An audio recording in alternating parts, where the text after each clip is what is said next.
Segundo a polícia, a primeira vítima teria sofrido o abuso há 11 anos. A delegada responsável pelo caso disse que em todas as situações, o pastor usava da vulnerabilidade emocional das vítimas.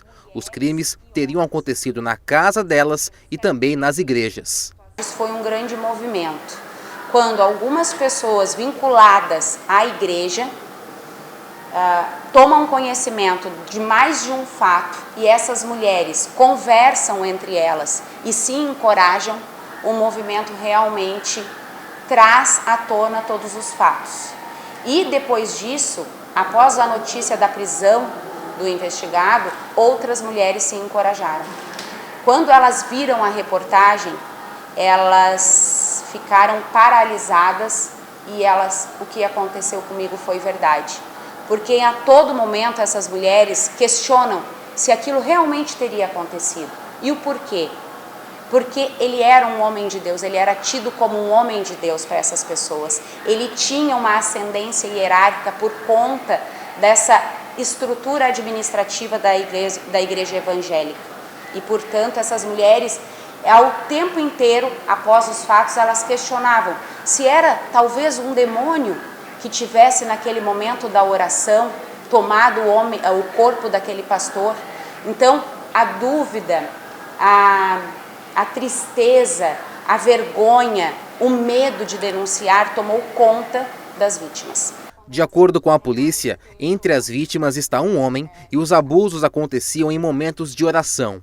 As mensagens que foram divulgadas em aplicativos de conversa nos últimos dias, indicando que as denúncias seriam forjadas, não estão sendo investigadas pela DPCAM, mas sim pela Delegacia da Comarca de Tubarão. Se há uma disputa interna dentro da igreja, em nada interfere nos atos, nos crimes praticados contra a dignidade sexual dessas mulheres, que tem outro viés, que eram praticados num momento isolado, ou na sala reservada para atendimento de oração dentro da própria igreja, ou nas residências dessas vítimas, quando esse pastor ia até o local para fazer a oração. Então, se esse conluio, essa pendência dentro da estrutura administrativa da igreja, em nada interfere ou descredibiliza todos os atos de investigação. Ainda segundo a polícia, o pastor foi contraditório em determinados momentos do interrogatório. Ele acaba sendo bastante confuso nas respostas, ele alega não se recordar da maioria das vítimas e quando nós perguntamos como que muitas mulheres, algumas delas sem conexão, têm os mesmos relatos com o modus operandi da prática do fato muito semelhante, ele não consegue responder e só responde assustador. Durante a coletiva, vários apoiadores do pastor estiveram em frente à delegacia protestando contra a prisão. Eles afirmam que ele é vítima de injustiça e de uma armação. Ontem mesmo a gente recebeu mensagens, todos os familiares, todo mundo recebeu mensagens de uma, segundo... É uma fake news. Então a gente quer que investigue isso também, não somente o outro lado, né?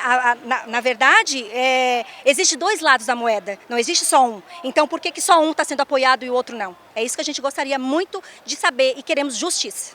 A empresária que foi vítima dessas supostas fake news afirmou que essas mensagens são mentirosas e que já entrou em contato com a polícia para que esse caso também seja investigado. E a gente já tomou as medidas cabíveis, né, ao caso. Nossa advogada está cuidando disso, desse fake news que foi solto, né, aí por aí, né, que isso chegou muito longe, né, foi muito além do que a gente, né, esperava, nunca esperava que alguma coisa dessa fosse acontecer.